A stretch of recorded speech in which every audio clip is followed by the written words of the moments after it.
just in January when I was in Chengdu, and I hadn't heard her sing live for quite a few years. And she sang in the Chinese restaurant at the table. Somebody asked her, and she started singing. I just started crying. She's amazing. She sang once at Christchurch Cathedral on Christmas Eve. Were any of you here then? It was really fantastic. And a lot of people cried who didn't know anything about Buddhism or, of course, understand the Tibetan or anything. She just has that quality. It's really touching. So we will also sing.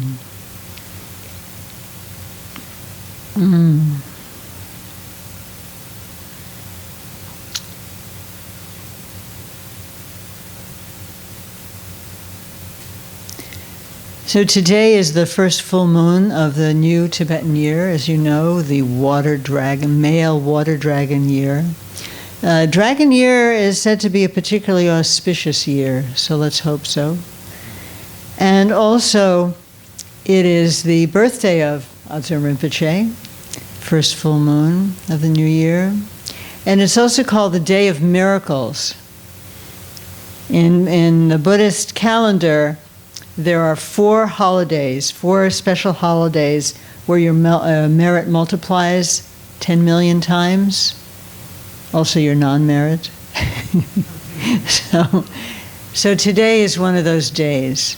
So all of those are reasons that we're coming together to practice. And it's so nice that all of you who are here. Harvey's going to be a little late. One of my old friends from college is going to walk through that door in, I don't know, 10 or 20 minutes. She just landed from the East Coast. Miracles. So why was Buddha performing miracles? At the time of the Buddha, of course, there wasn't Buddhism yet, but there was a lot of activity, spiritual activity in India among the various Indian traditions. And so the way that the Buddhists came on the scene was they debated with the non-Buddhists. Because, of course, people wanted to know who should we follow. And the custom was that contenders would debate, and whoever won the debate, they and their followers would convert. So that was how you got followers. And they were very adept at debating. The philosophical traditions of India were very well developed by the time Buddhism got there. So it's no small thanks to them, actually, that the Buddhists got their philosophical chops on so quickly. They had to be debating really quickly with, traditions that were centuries old. But at some point, the non-Buddhists said, well, it's not just about words and debate, it's also about miracles. So they had a contest of miracles. And on each day of the new year, up till today, there was one miracle that the Buddha performed. Among them were some water that he was given. He turned into a lake. Sound familiar? And then he did one thing. He had water coming out of one part of his body and fire from the other part of his body. That was to show that he could do 2 really different things at the same time. And so in the end, of course, the Buddhist story is that this overcame all doubt in everyone, and he won. And so this is the Day of the Miracles, that also it closes the Losar period for us and in general. And since it's full moon, Adzur Rinpoche wrote a special prayer called Prayer for Extreme Times that we also sang at the end of the Tara retreat, and that we'll sing as part of our practice today, which includes in it a place of prayer for all who are in the bardo. So it's a prayer for the entire world. And I actually want to read it with you before we sing it today. So, did everybody get the book? Who wants it? We're going to, any names that were in last Tuesday, they're still in, and we're going to read from Tuesday, so you don't have to.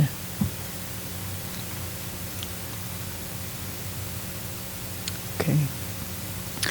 So let's begin with a few short sessions of just setting our attention. It's really good in any session of meditation practice to spend a little time, whatever you're going to do, just settling down, because we all get so caught up in everything that we do that sometimes it's hard to put our real energy on our practice.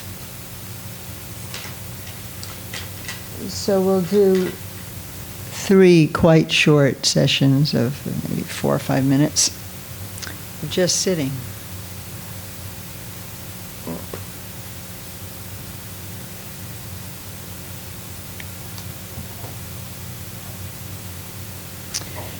So as always, find your posture. Find your posture means find your alignment. That's the first step in settling. You can be on a chair, you can be on the cushion, and you can move back and forth if you get uncomfortable on the cushion. And it really pays to experiment at home with what works for you, what height cushion. Are you sitting too far back on your cushion for it to help you much? If you sit forward on Julian, I mean, I don't know, everybody's different, but for me and for most people, I think if you sit kind of forward on the cushion, you might want a higher cushion, yeah. But sit kind of forward. So in the end, you ideally form a kind of tripod, with your back, your butt, and your 2 knees. But if your knees don't go down yet, you could even put cushions under your knees so it becomes more stable. Either now or at home, you can experiment with it. If you want to do it now, you can.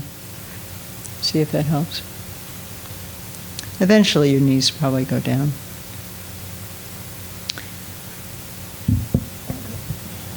So we'll begin with, we have a Umze here.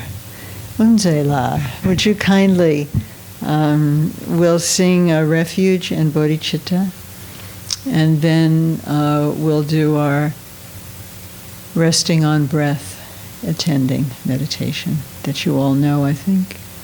So we place our attention on the breath. You place your attention on your breath. And then let your attention rest on your breath. And just ride it in, back and forth, and back and forth. And if you weren't here or haven't yet listened to Harvey's very careful instruction on this practice, I encourage you to listen to it on Justin TV, the first 2 days of Losar on a week ago, Thursday and Friday. The instructions of how to get it are on Facebook and also on our website, and it's extremely helpful. It's about 15 minutes each day he spoke, so I encourage you to listen to that. So we'll start with Refuge and Bodhicitta, and then we'll just settle. And when I ring the make a sound, you can, with the bell, you can shift your position if you wish and then go back. Maybe we'll just do 2 6-minute sessions, something like that. Okay. So we'll be on page 12 of the booklet with Refuge and Bodhicitta. We'll get 2 times in English, we'll get 2 times English today.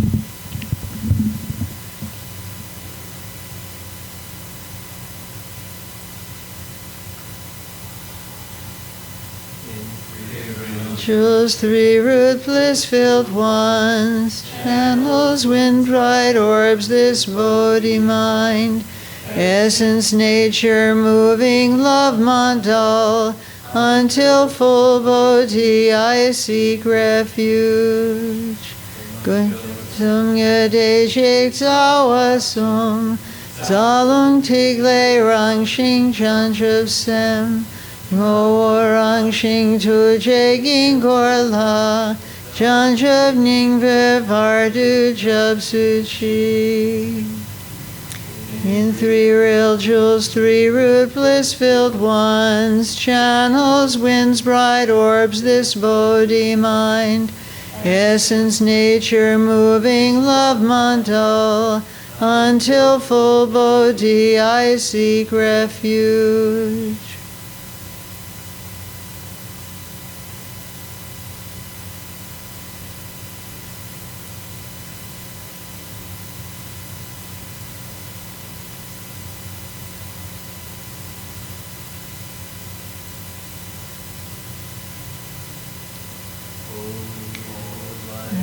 moons in water sides deceive us. We ever roam bound in cyclic chains, so all may rest in their clear mind sphere.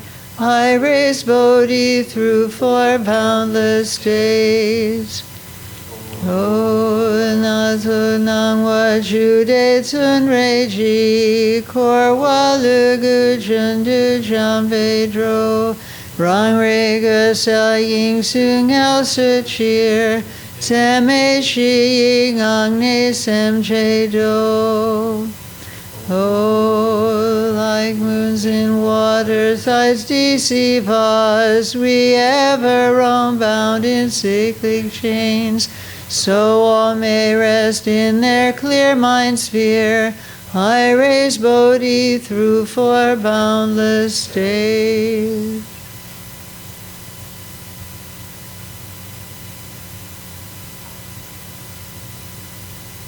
Placing your attention on your breath, especially attending to that sense of relaxation upon exhale,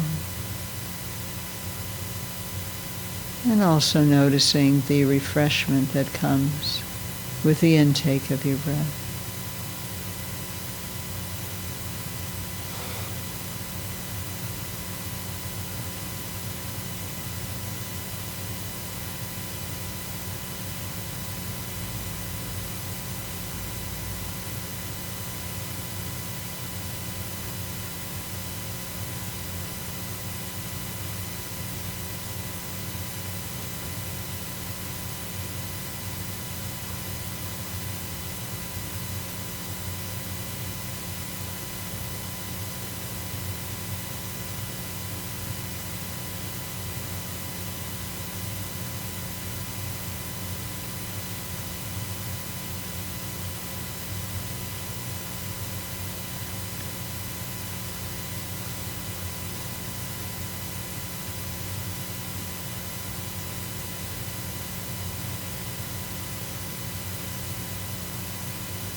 Dundun Sumden Jinshan Lama Ji Ridzin Jorme Tufin Jatsola So Whatev Sumyan Lentar Jisho.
And take a moment to feel that the entire space around you, in this room, the universe, is illuminated with love,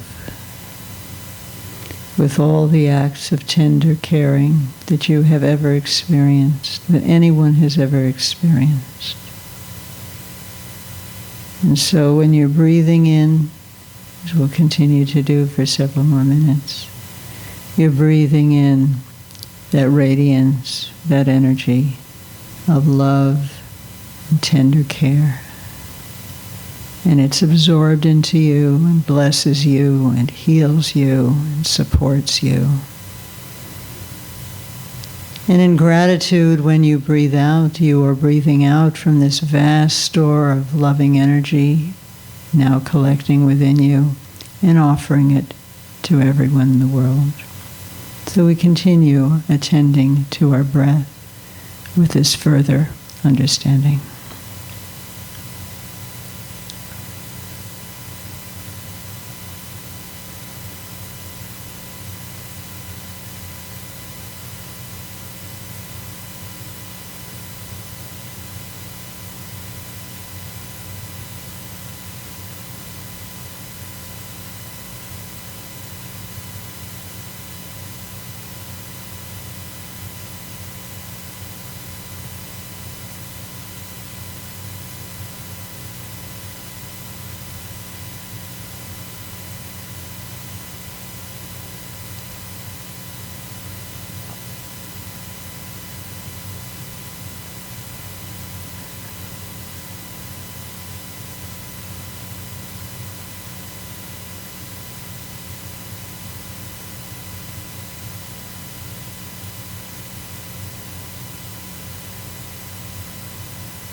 So this resting in attention, this sense of there being a tremendous amount of love in the universe and wanting to share it with everyone for the benefit of everyone is, of course, the spirit also of our prayer, the aspirational prayer for extreme times, which is on page 42. And Adzom Rinpoche wrote this as a prayer to be recited on the full moon, intending it really as a place of harmony for all Buddhist traditions, because some have prayers that they do on the 10th or on the 8th or on the 25th, but the 15th is sort of open and something that everyone can agree on. A spontaneous occurrence of all wishes. This is often a description of the power of practice.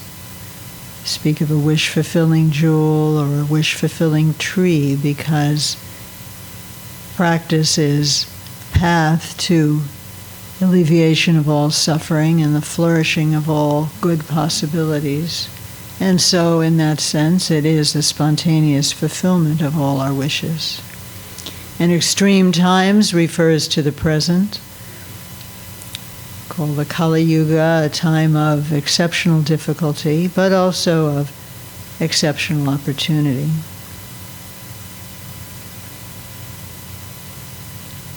Composed by using the name Drupwang, which means one who has the accomplishment of great power. Adzom Gyaltse Pelo Rinpoche. Gyaltse means that Se means child, or son in this case, son of a conqueror, son of a Buddha. And it's also a title of honor because he is known as the son of Adzom Trukpa. In his previous life, he was the son of Adzom Trukpa. So the Gyaltse is, even though now it's another life down, is still a reminder of that. Adzom is the name of one of the great monastic colleges of Tibet, in eastern Tibet, still present today. It was founded by Adzom Trukpa, who died in 1924. And it was also after the third most significant publishing house in all of Tibet. There's vast libraries and plates of some of which have been published through Gene Smith in New York, and some of which have not been published, apparently. Adzom Rinpoche told me he's now collecting the writings of Adzom Rinpoche.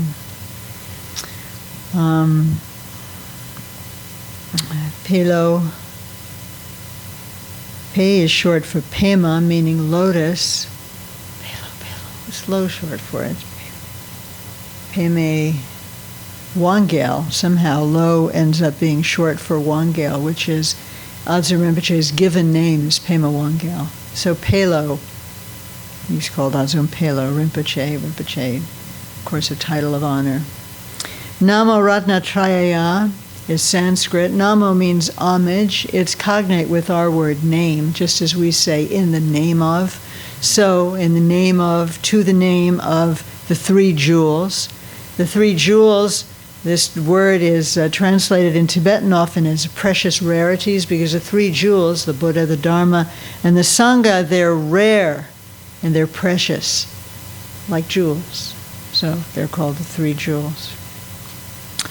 And as our practice does in general, this begins with an homage, a prostration to the gurus, the Buddhas, and bodhisattvas of the 10 directions. So as practitioners, we imagine ourselves seated in the center of the universe, surrounded by great enlightened beings of the gurus, the Buddhas, and the bodhisattvas, all of whom are carrying out activities of compassion, the energy of which we were breathing in earlier. Buddhas of the past, present, and future, I bow down. I respect them or honor them. I honor you with offerings. gesture of offering, as we saw in the Tara practice, is always an expression of connection. I mean, that's what we do too. If somebody comes to your house, we say, would you like some water? Would you like some tea? It's a recognition of this other being as being in relationship to you and somebody that you can interact with. So we do this, and we ask for empowering blessings. And blessings are the positive energies that arise from our practice and arise from the realization and wisdom and compassion of all of these beings. Based on these virtuous roots, it's a strange phrase in English, but it's a very common phrase in Sanskrit and Tibetan, roots of virtue. Roots, when something takes root in the ordinary way of thinking, it can grow. So when we plant a seed in the ground, we watch for it to take root, because if it sends down some roots, then it'll grow. So also our virtue, our merit, our wholesomeness, our good activities take root, and out of them grow forth the fruits of all our happiness. And what we want as the fruit of our virtuous roots is that everybody be happy. That's why we accumulate virtue, because it's the cause of happiness. Virtue, goodness, open-heartedness, however you like to think about it, that's the cause of happiness, which is pretty much what Christianity says too, Goodness is really a valuable commodity, and it's fundamentally a sense of being kind to others, of caring about others, and not feeling that you are the only one who deserves attention in the universe, which is a hard thing to get over, as we all know.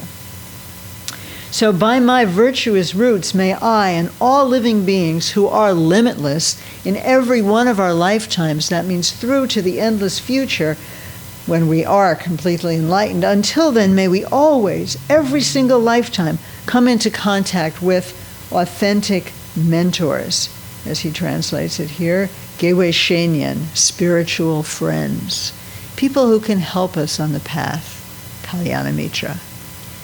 Friends in virtue who will show us the path. May we have lives in which we have the 8 freedoms and 10 advantages. These are the topics of the first several chapters of Tantric Practice in Nyingma and Words of My Perfect Teacher, and also in Precious Treasury of Precious Qualities. Basically, in all of our lives, may we have enough health and wealth and sense and social environment and peace and all of that which is necessary for me to be able to focus on a spiritual path. You can't do it if you're crazy, or if everybody around you is crazy, or if you're in tremendous pain, or if you don't have a human rebirth. It's very hard to progress on the spiritual path. So fundamentally, we're asking that our roots of virtue flower into our capacity to actually develop on the path, so that we can actually have the power to accomplish our own welfare and the welfare of others. This word aims could also be translated welfare. Aims is a fine translation. It specifically means that we be able to fully accomplish one's welfare means to fully accomplish Buddhahood, fully accomplish enlightenment. Another way to gloss enlightenment is the full flourishing of one's human possibility, which in the Buddhist tradition is really quite beyond anything that we ordinarily think that we're capable of, and also to dissolve all the impediments to our manifesting that possibility. And may we do this, may everyone do this, and once we accomplish this, may we be able to bring all living beings throughout space into an ocean of bliss and happiness. Can you let your mind open to that wild imagination for a moment? I mean, imagine if every time you saw something horrible on the news, you could begin to do something about it. Even Buddhists can't immediately, obviously, eradicate all suffering, but can begin to cajole, to entice, to invite, to attract people to start to think about reforming their orientation to life and developing spiritual practice, overcoming, and fundamentally overcoming. It doesn't mean becoming Buddhist, but it means be overcoming the afflictions, which are the opposite of roots of virtue. They're the roots of suffering. So may I be able to do this. And may the teaching of the Buddha, which are the instructions on how to do this, the word for scripture is lung, and we talk about Buddha's scriptures. There's two. There's the writing, and there's the realization. So, for example, there's discussion of emptiness and impermanence and love and compassion. We start with that, but then there's the actual realization of impermanence or emptiness, of love and compassion. That's the true refuge, the actual realization of those things. So may these be universally appreciated without people getting into a fracas about this religion is better than that religion, but just in a non-sectarian, open-hearted way, may this be useful to everyone and in harmony with reality.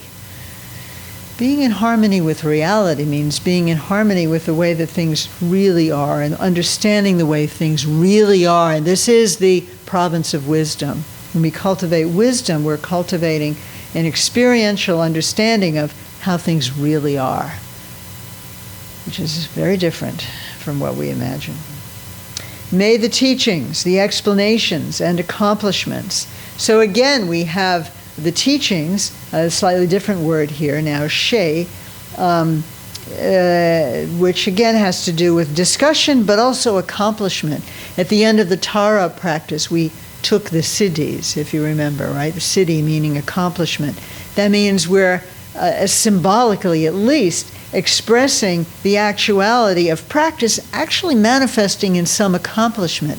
It's not just something that we do every day to be polite, but something actually happens. We become more capable in our attention. We become more capable in our easiness. We begin to open a little more toward equanimity. And if you practice for a while, in fact, this does occur. We make a little bit of progress. Right? We shift a little bit. And that's what we look for. We look for accomplishments. And may these teachings, these accomplishments, as well as explanations leading to them, spread as far as the sky to the ends of the earth. We're always getting these very spacious images, ocean, sky, till the end of time, and so on.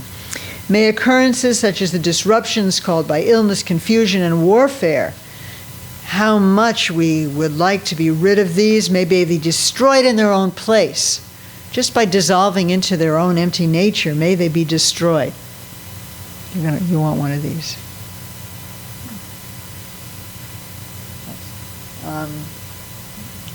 We're on page 43. This is Adzur Rinpoche's prayer for extreme times. May our lives and conduct be equal to those during the glorious happiness and well-being of the perfect age. Well, like many cultures, there's a sense that at some time in the past, things were quite perfect. And so may things in the future be as perfect as that. Everything as perfect as it is in the Buddha universe, Pure Land, that is blissful. All Buddha universes are blissful. That's one of the fruits of virtuous roots, is bliss.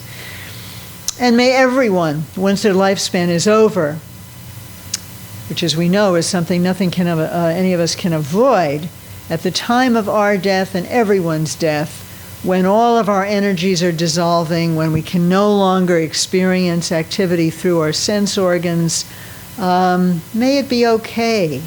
May the kinds of mistaken appearances, just like in dream at the time of dying, or just like in the time of fainting, at the time of dying, anything can appear to your mind. So we're praying for ourselves and all others that those appearances will dissolve. They can be scary, they can be misleading. At the very least, they're an illusion. And may this be so also now, especially for those who are new to the intermediate state. And this is where we recite the names of persons who have passed in the last 49 days. It's believed that one will take rebirth within a 49-day period. And that From that intermediate state, may everyone go on to the Sukhavati, the highest Pure Land, where there's radiant joy, wisdom, compassion, this great, wonderful, heavenly type place. In brief, we're saying, may all sentient beings, without endlessly wandering in cyclic existence through all kinds of rebirth, may they actually achieve their real purpose, which is real and final happiness, without any interference, any impediment, just like Buddha Siddhartha did. Siddhartha is one of the names of the Buddha. Artha means a purpose, or tun in Tibetan, and Siddha means accomplish. Again, this word accomplishment. So may everybody be a Siddhartha, an accomplished practitioner. And in order to do this, through the power of the three jewels, the truth of the inevitability of actions and their effects, the truth of karmic cause and effect, hearkening back to an ancient and very powerful belief in India that speaking truth, just the speaking of truth, is a very powerful thing, just because it's true.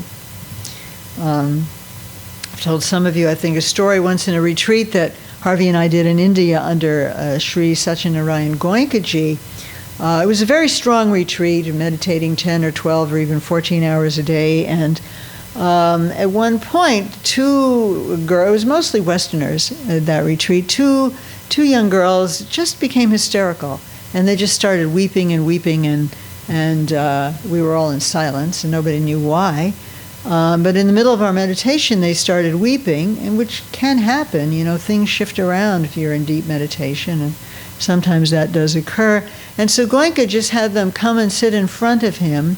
He is a beautiful chanter, and he started to chant in Pali. Harvey told me later he was chanting some verses from the Abhidharma Kosha, a list of phenomena in the universe. That's it. And they calmed down. And I always think of this as, you know, a moment when Goenka was perhaps enacting this conviction that just the recitation, of course with all of his profound experience as a practitioner and his really soulful chanting, you know, just that reciting of truth was what calmed them down. Because they did. They calmed down. And since we were in silence for the rest of the retreat, I never spoke to them. I don't know. But they visibly calmed down. So we too are reciting truth. And may all our aspirations be realized. And then this mantra, Tadyata Panchati Avabodhanaye Soha. So I just wanted, we've never actually read through the prayer together this way, so I just wanted you to hear it and land on it, and just in time to recite the prayer. Where is the book now? Okay. If in the meantime you remember someone who has died, I think people have signed it. You can give it to Harvey. You know, you can speak their name. Did you have somebody you want to put in? I'm going to give it to Joanne, if you don't mind.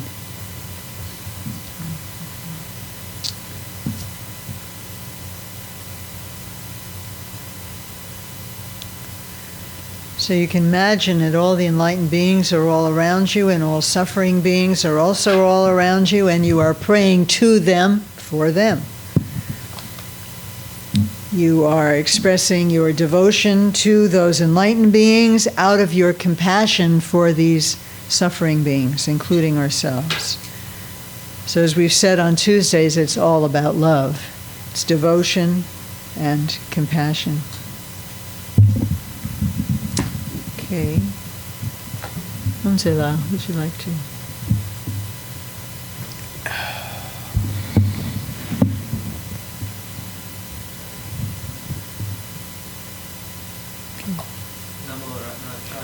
Yeah.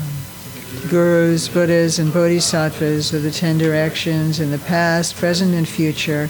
I make prostrations. I worship them with offerings. I go to them for refuge. I entreat them to bestow empowering blessings. Based on these virtuous roots, may it be that I and all limitless sentient beings in all of our lifetimes come into contact with authentic mentors, friends in virtue who will show us the path. May we have lives in which the 8 freedoms and 10 advantages are all completely present, and naturally have control over our own and others' aims. May we have the power to cause all wandering beings to dwell in an ocean of bliss and happiness. May Buddha's precious teachings, the scriptures, and the realizations be universally perceived in an unbiased and non-sectarian manner, and to be thoroughly in harmony with reality. Teachings, the explanations, and the accomplishments spread as far as the sky to the ends of the earth.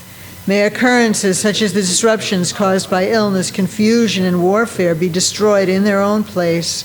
May our lives and conduct be equal to those during the glorious happiness and well-being of the perfect age. Let them be equal to the Buddha universe blissful. May all sentient beings, once their lifespans are over, experience no suffering as they are about to die, and when their principal energy channels cease to function. May the mistaken appearances of the intermediate state, the bardo between death and birth, dissolve in their own place. In particular, may this be so for the following, new to the intermediate state.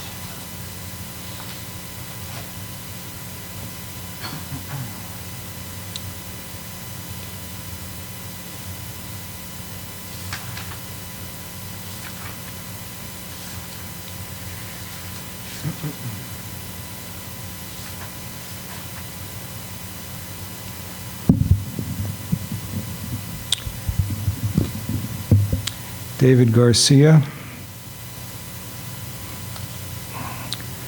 Susan Nordmeyer, Michael Friedman,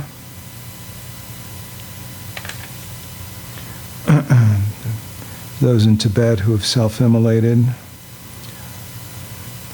people in Syria, Whitney Houston, Dan Drollinger, Robert Gray, victim of the high school shootings in Ohio, Jade Lynn Levinka, Alex Klein, Eleanor Klein, Kelly Whitman's mom, Edith Cochran, Terry Stevens' mother, John McRae, Alton Prahoda,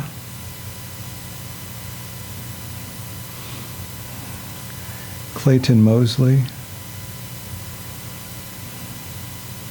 victims of recent tornadoes, Valentine Greatrakes,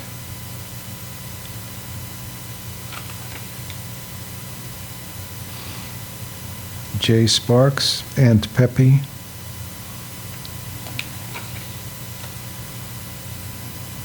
Celia Martinez,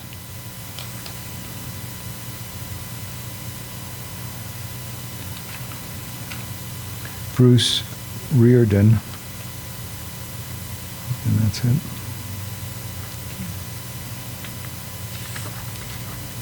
And, okay, sorry.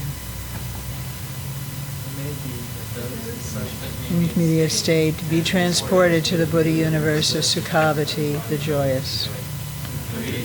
Be that without wandering throughout time in all samsaric forms, all sentient beings come to achieve their own and others' aims without impediment, just as did the Buddha Siddhartha, he who achieved all aims. Thus, in order to bring things about in accordance with this, through the power of the 3 jewels and the truth of the inevitability of actions and their effects, may whatever aspirations are made come about just as they are meant to. Tadyata Panchati Avabodhanaye Soha.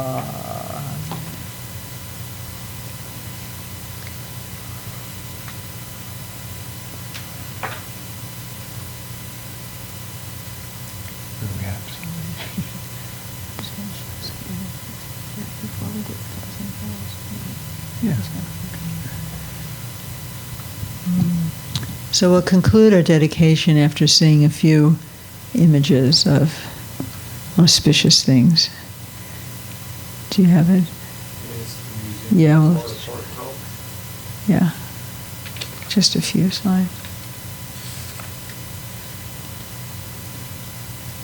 Is there something I can hold to do it, or do you need to click it?